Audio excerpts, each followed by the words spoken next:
Corruption کی روک تھام کے عالمی دن کے موقع پر گورنر ہاؤس میں تقریب کا انعقاد کیا گیا۔ تقریب میں ایڈمنسٹریٹر کراچی ڈاکٹر سید سیف الرحمان، ڈائریکٹر جنرل نیشنل قومی احتساب بیورو کراچی جاوید اکبر ریاض، آئی جی سندھ پولیس غلام نبی میمن کی شرکت، جبکہ پروفیسر ہما بقائی، سماجی کارکن رمضان چھیپا، آرٹس کونسل کے صدر محمد احمد شاہ، اداکار بہروز سبزواری، جاوید شیخ بھی موجود تھے۔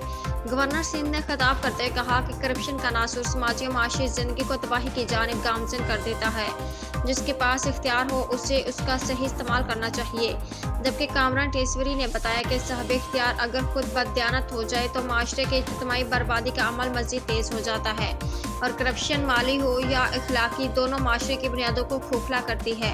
نیب کا کرپشن میں ملوث افراد کو قانون کی گرفت میں لانا قرار قابل قدر اقدام ہے، اور لوٹی گئی رقم بدعنوان عناصر سے وصول کر کے قومی خزانے میں جمع کرانے پر نیب اقبال قابل تعریف ہیں۔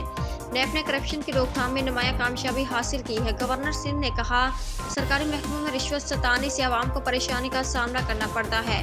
اس موقع پر گورنر سندھ نے تقریری مقابلے کے فاتح طالب علموں کو شیلڈز پیش کی اور نقد انعام کا اعلان کیا۔